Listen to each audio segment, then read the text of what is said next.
Searching for the gun that killed Ellie Edwards. Police are appealing for information about the weapon as two people remain in custody over the shooting of the 26-year-old in a Merseyside pub on Christmas Eve. Also tonight, more disruption on trains and planes today with the latest round of transport strikes. And a fond farewell to John Bird, satirical scourge of the rich and powerful.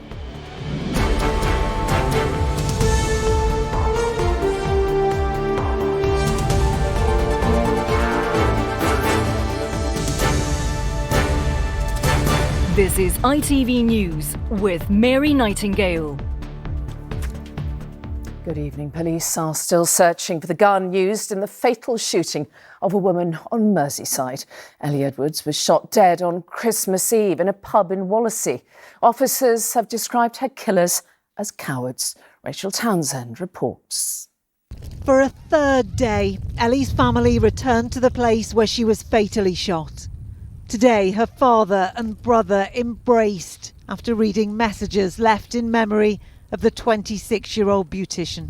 In a press conference held by Merseyside Police outside the Lighthouse Inn in Wallasey, their Deputy Chief Constable revealed the gun used to kill Ellie and injure 4 others has not yet been recovered. We will not rest until we bring the offenders to justice. And by that I mean the person who pulled the trigger of the gun in the most indiscriminate way on Christmas Eve.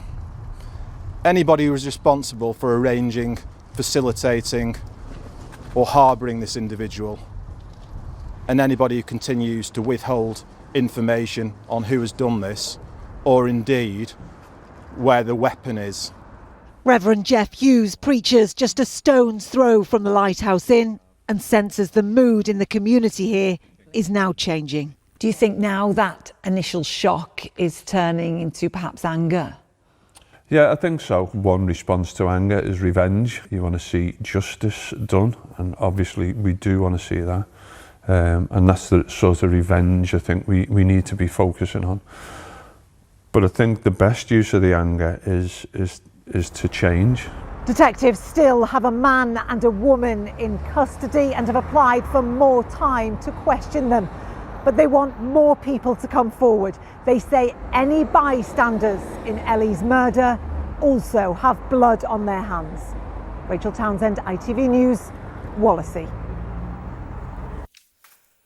Passengers travelling through the UK's airports and train stations face disruption today in the latest strike action. Rail workers from the TSA union as well as border staff walked out in ongoing rows over pay and conditions. With the latest, here's Sejal Karia. They were on the front line of a picket rather than patrolling the border today, as 1,000 Border Force staff at Britain's largest airports began a second wave of strikes, calling for a 10% pay rise to weather the cost of living crisis. 2%, quite frankly, is an insult, and all our members feel the same. None of us want to be picketing, none of us want to go on strike. We just want to be recognised for what we do. There was limited disruption, we're told, as a result, because military personnel and civil servants were checking passports instead. But it's not just airports. More misery lies ahead for rail passengers in the new year too, as RMT members go on strike for 4 days, and train drivers with the ASLEV union stage a 24-hour walkout on the 5th of January. While rail workers at Great Western and West Midlands trains go on strike today and tomorrow, with more planned next month, and driving instructors continue a rolling walkout. It's a bit annoying, really. Everything seems to be up the chute at the moment, doesn't it? I think all the strikes are inconvenient, but they're meant to be, aren't they? That's the point. And I think if people aren't being paid properly, then I understand why they strike. Downing Street is once again urging unions to call off strike action. Those representing workers say the government need to put more money on the table. There's no sign yet of a resolution. Sejal Karia, ITV News. Pope Francis has asked for prayers for his predecessor, Pope Benedict, saying he is very sick. Pope Francis made the announcement at the end of his general audience this morning.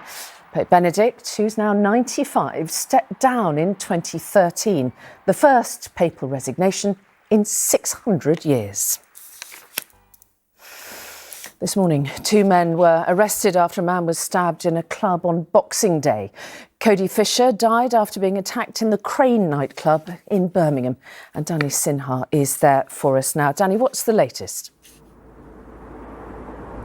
Well, police have made 2 arrests, one man aged 21, the other aged 22. And of course, Cody Fisher himself, the victim, aged just 23, a non-league football player who was enjoying a night out with his friends on Boxing Day at the Crane nightclub behind me when he was fatally stabbed on the dance floor in front of hundreds of people, effectively, because this was one of the busiest nights of the year.